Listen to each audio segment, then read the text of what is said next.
All right, what is good, ladies and gentlemen? It is the Master Reviewer back again with another review, and I'm finally back with another review. It has been a while. It has been over a week by now. I think it's been probably like 9 days since my last upload, and it is because I have been pretty busy with university and a lot of tests now during the midterms, and I have a bit of time now, and I did finally finish watching something, and so I'm getting a recording out. But I've been pretty busy. I did myself no favors, to be honest. I did really shoot myself in the foot because I thought that it was similar to high school, where high school I kind of would just like wait until the last few months of the year, and then I would just like study all the material at the end.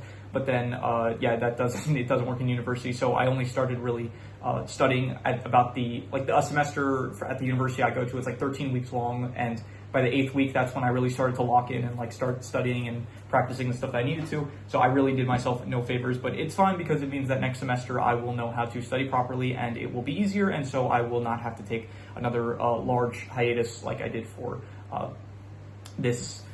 in this period of time because of midterm starting. So but in that time I was still watching stuff. Like, I don't really have a lot of time to watch stuff, but in the small breaks I did watch, I have been watching Peaky Blinders, and this is a viewer recommendation, so big shout out to Epic Ducky 2, repeat recommender. Really do appreciate the recommendation. And so they recommended that I review Peaky Blinders, which is a show that I've watched before, so this was a rewatch for me. And before we get into it, I just want to give a thanks, because I don't actually it's been a while, so I don't remember what sub record we're at, but I'm pretty sure we hit a new sub record. We're at 57 subscribers, so I do want to give a big thanks to anyone new that is watching the channel, anyone that is subscribed, anyone that is commenting, watching the videos, and just interacting anyway. I do appreciate it greatly, so big thank you to for the new sub record, basically. So but anyway, with that said, we are just going to get into it. So I was debating on whether or not to do this season by season approach or just review the whole series together. And in general, I'm kind of trying not to do as many season by season reviews, because I think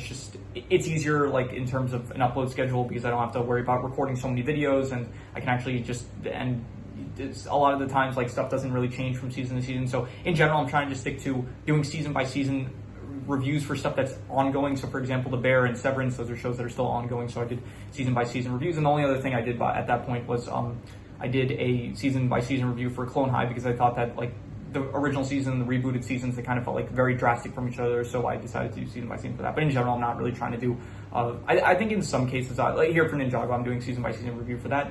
But in general, I was like wondering if I should do it, but it kind of felt like this show does it does change drastically from season to season, so I felt like it could have been justified, but I just decided against it. So we're doing a review for the entire show of Peaky Blinders, and it is very interesting timing, because Epic Ducky did recommend this around the time that I think they actually recommended it before the trailer for the movie came out. Like, this show ended around 2022, but the story didn't conclude. Like,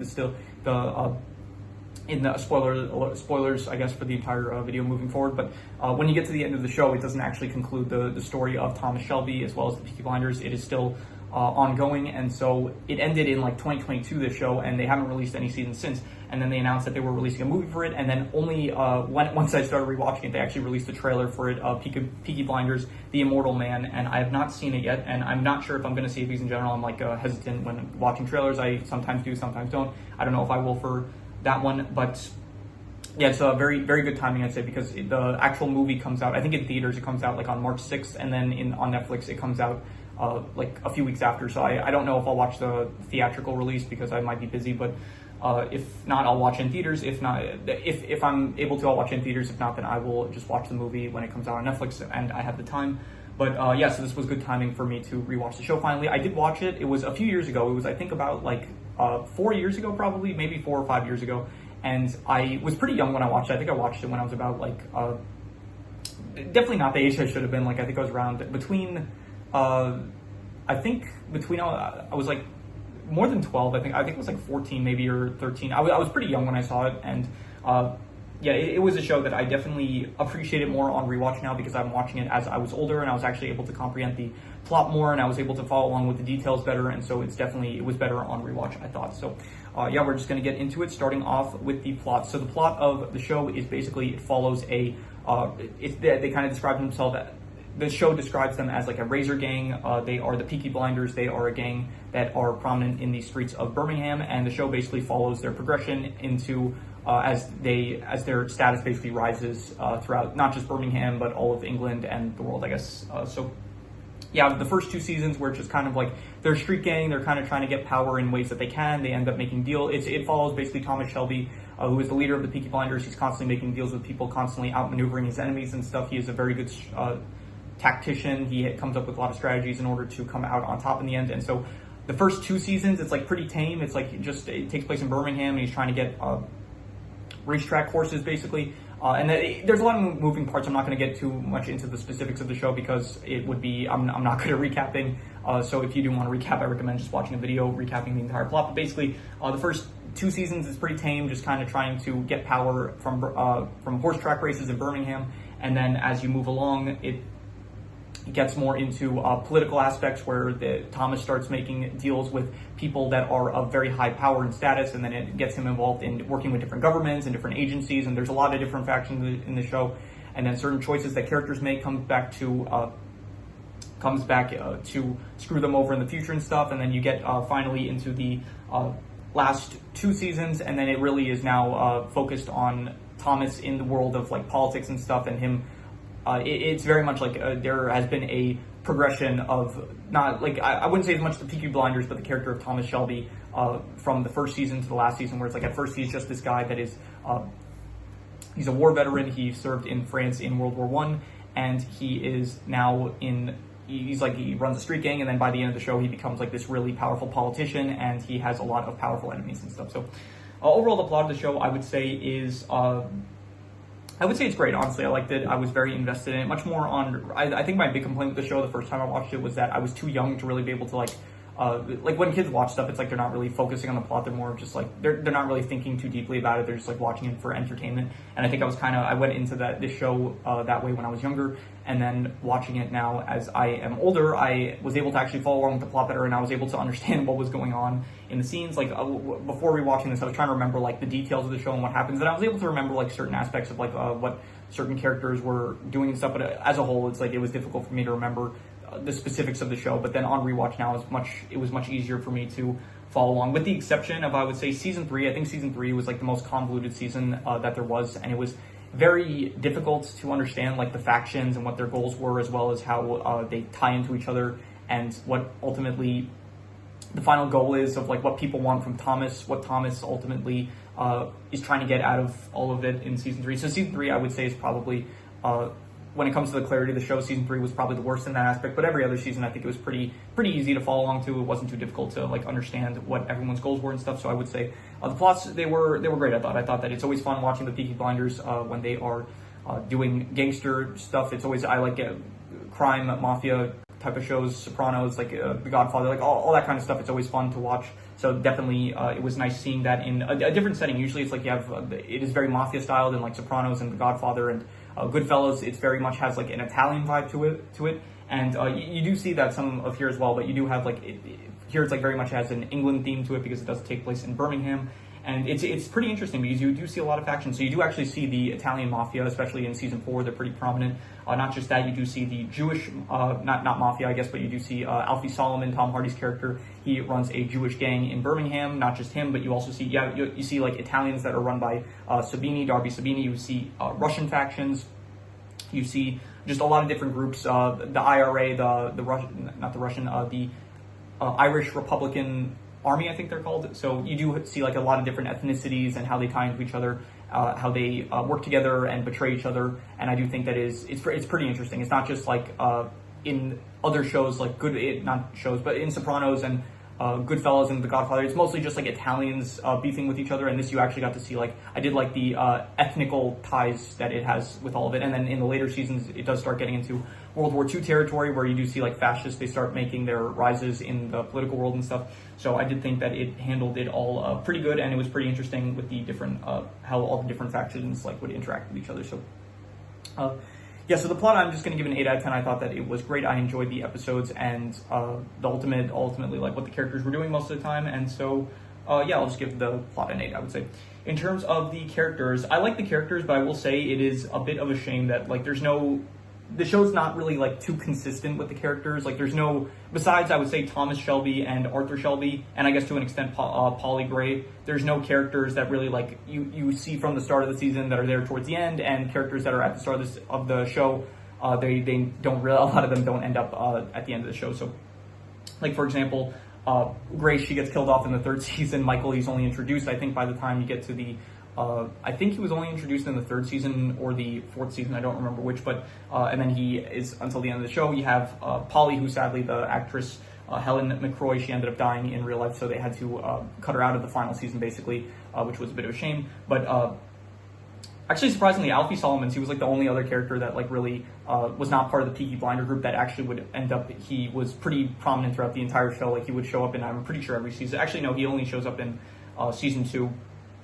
But then from season 2, he becomes kind of like he wouldn't show up often, but in each season, it's like he would have like some big important role. So all the villains, you had Billy Kimber, he gets killed off in his season. Luca Changretta, he also got killed. Like pretty much every season had its own villain, except for the 5th and 6th season where Oswald Mosley was the villain, as well as there was like some other villains that he was working with. I forgot his name, but it was the leader of the Billy Boys. Let me see here if I can look it up.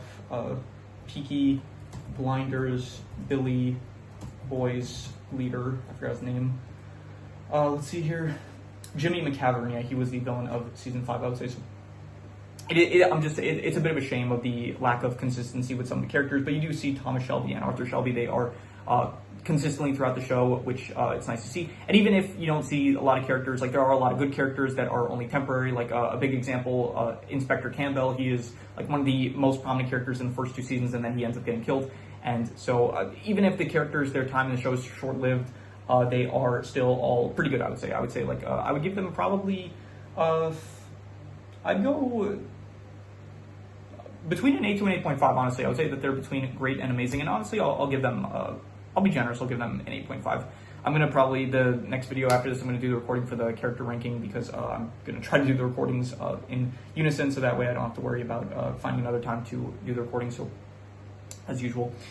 Anyway, next up is the settings. The settings, I would say, is, I like the settings. It was in Birmingham. It's like a nice area that I haven't seen a lot in, I guess, TV, because you know, most American shows, they're filmed in America, so this show was made by the BBC, I'm pretty sure, so it did have a nice setting. The setting of Birmingham, I think it's like meant to be kind of dirty and not very elegant, I would say, but it's good for the setting of the show, I would say. So I liked it, and I would, besides Birmingham, I don't really think there's any other settings really that are too, like, it mostly just takes place in Birmingham. I think there's the house that, the Arrow house that Thomas and Lizzie, they end up living in outside of Birmingham. But other than that, I think most of the show takes place in Birmingham. And I would say Birmingham is I would give it like a 7.5, I would say. I think it was a very good setting. I liked it. The bars, the garrison that the Peaky Blinders run, as well as, I don't know, the horse racing area in the first few seasons. Yeah, all the settings I thought were very good, I'd say. 7.5 out of 10. In terms of the drama / suspense, I would give it probably, I would say, I think it was a rewatch, so it like did cut a bit of the drama out of it for me, because I did know a lot of the twists and turns that were going to happen. Like at the end of the season, at the end of the show, basically, I knew the plot twist that was coming, that the doctor that told Tommy that he was dying was actually like one of his enemies, and so he wasn't actually dying. So I knew that plot twist coming in. I knew John was going to die at the start of season 4, so a lot of like the twists and turns and the big climax scenes I already saw coming, and so, but even so, I would say that the drama and the suspense, it was, I would give it like, I would still give it like between a 7.5 to an 8. I would say it was between very good and great, and I think I would probably give it, I'm going to be a bit harsh, I'm just going to give it a 7.5. I thought it was very good, but once again, it was a rewatch for me, so it was undercut a bit by the fact that I knew what was going to happen. So I think if it was a first-time watch for me, and I was watching it at this age where I was following along to the plot more, then I think it would have been probably a bit higher. So, but even so, yeah, 7.5 I would give it. In terms of the worst aspect, I think probably just the worst aspect, once again, season 3 was the weakest season for me, in my opinion. I thought that it was just a bit too convoluted. I didn't really like the Section D, the Oddfellows. I thought that their whole role and like what they were trying to do was kind of ambiguous. Like, it wasn't really the most clear to me. Like, it was weird. There was like the white Russians, the red Russians, and then Section D, as well as like the British Empire. And Section D was trying to, they were like radical parts of the British Empire that wanted, it was weird. It was like they wanted to sabotage the white Russians or something because they were communists, or the red Russians were communists. I'm not sure. It was confusing, the plot. It's difficult for me to even explain it now. So I did think that was probably the weakest part of the show for me. That was the part where I was the least like invested in what was going on. Especially, there was like the whole heist thing that was going on as well. Like, it wasn't even the most clear to me how Tommy even got involved with working with Russians, because at the end of season 2, he ends up not getting killed by, like, he thinks he's about to die, but then there's this guy that was a secret agent that ends up killing the 2 men that were supposed to kill him. And then, so he apparently was working for the British government, but then at the start of season 3, you have Tommy, he's working with Section D, but I don't think that guy was working for Section D, and if he was working for Section D, then it wasn't clear. So I think just the whole of season 3, I would give probably, it was still enjoyable, there were still some enjoyable aspects, so I would probably give it like around a, and it did lay a lot of the groundwork for season 4, which I thought was one of the better seasons with Luca Cengred and the Mafia, so I will say that there were still some good aspects. I would probably give it like a, I'll go like a 6 out of 10. I'll say above average. I'll give it the 3rd season. So, in terms of the best thing about the show, I think that the best thing about the show is, I'm not really sure. There are like specific characters that I really like. I loved Alfie Solomon's character, Tom Hardy. He's a great actor. Arthur Shelby's character as well. Even Thomas Shelby's character. I do think Tommy's character does run into a bit of some of the problems that I've expressed my frustration with some other characters in the past, like Carmen from The Bear, where both characters, I feel like they don't progress. It's like they're always making the same mistakes over and over again. So Tommy's always talking about how it's like, oh, he's a bad person, he needs to get out of this life of killing people and like being being a gangster and all that, but then he never ends up changing throughout the entire course of the show. He's constantly talking about, we're going to do this one, I think by the time he gets to season 3, it's like they're still saying like, oh, we're going to be doing this one last thing where we're working with the Russian government and then we're out of this life, we're not dealing with this anymore. And by the time they're in, I can kind of understand, it's like, okay, season 2 is like they're not rich yet, but once you get to season 3, I'm pretty sure they are rich, and so I think he's forced to work with the Russians, so it's like kind of understandable. But once that point, season 4, fine, because season 4 is like the Mafia's after them. It's like they don't have a choice; they have to fight them. But then once you get to season 5, it's like he has at the end of season 4 when they defeat the Mafia, it's like he doesn't know what to do with himself, so he ends up joining the world of politics, and so it just kind of feels like a lot of the problems are just because he makes choices to keep on continuing this business that he keeps on entering this world that has caused him so much harm. So. Yeah, anyway, but I do like a lot of the characters. A lot of the actors in the show I thought were great. I do love a lot of the accents as well. I don't really have anything specific that I would say is the best thing, but I'm just going to, I'll reuse the best score, which I gave for the characters, which was an 8.5, so I'm just going to go with another 8.5 for the characters. I thought that the characters were amazing. In the next video, I'm going to be doing a character ranking, so that's going to be fun. And yeah, 8.5 for the characters once again. So. But yeah, that is all the scores, and I don't have any extra notes, so I'm going to do the calculations. So King Crimson. Alright, so it ends up coming out to about a 7.5, which would be very good, but I would give it probably, I think, higher than that. I think I would go, I would say like at least an 8. It was at least great, and I would probably give it like between an 8 to an 8.5. I thought it was between great and amazing. I think I'm going to be a bit harsh though with it. I'm just going to call it great. I thought it was a great show, and I am excited to see the movie, which I think it's supposed to be so I think I read the description wrong. I'm gonna check now actually, because I don't remember exactly here, Peaky Blinders, The Immortal Man, because I thought originally that it was supposed to be a prequel film following Tommy when he was in World War I. I think I just read the description wrong, because I think it's actually a sequel that takes place during World War II. So here amid the chaos of World War II, Tommy Shelby returns from a self-imposed exile to face his most destructive reckoning yet. With the future of his family and country at stake, Shelby must face his demons and choose whether to confront his legacy or burn it to the ground.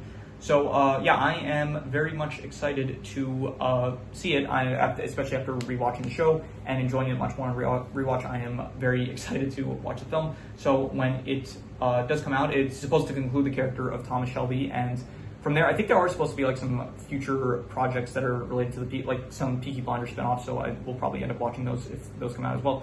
But yeah, I am excited for the movie, and overall, I would probably give the show about, I would say an 8 out of 10. I'm going to be a bit harsh. I'm going to say it was great, but yeah, 8 out of 10. So Once again, big shout out to Epic Ducky 2. And I'm releasing this, I'm probably not releasing this the day that I'm recording it, but I'm going to be doing I'm going to do the character ranking after this. I might do like some comparisons. I'm also actually thinking, I might not do a comparison. I was thinking I want to do a comparison between this and The Sopranos, but I was actually thinking that in certain cases, I also want to start doing comparisons with like 3 products, which I want to do for, in this case, I want to do a comparison between Breaking Bad, The Sopranos, and Peaky Blinders. I think that would be a very fun comparison to do. So I do actually want to start doing comparison between not just two pieces of media, but 3 pieces of media, because I think that would be fun. And so, yeah. What was I gonna say? I don't remember. So, but yeah, once again, big shout out to Epic Ducky 2 for the recommendation. All of the recommendations I have taken into account. It's just much more. I'm very busy right now with midterms and stuff.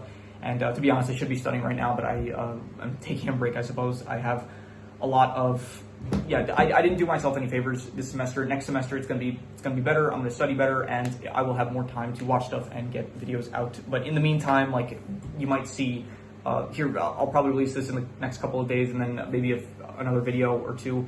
But yeah, in general, it's just gonna be a bit slower. I did mention this. I released another community post. But I am still going to be on top of everything, and I rest assured we're going to have more. Last year we started halfway through the year the channel, and so this year we're at least going to get to more. There's going to be more videos released this year compared to last year, even if I'm in university now. So, but yeah, that is pretty much all there is to it. So if you have any recommendations, any shows, movies, video game stories, anime, web series, anything that you want me to review or review, this isn't a ranking video or comparison video, so I'm not going to say the full other thing. So. Anything that you want to review or rank, I'll just say it anyway, or rank or compare. It's been a while, so I'll just remind you guys anyway. So, anything that you want me to review, rank, compare, rankings, it does not have to be media related. It could be anything. Leave it in the comments, and I will maybe possibly check it out. But with that said, that is pretty much all there is to it. So let's leave it at that.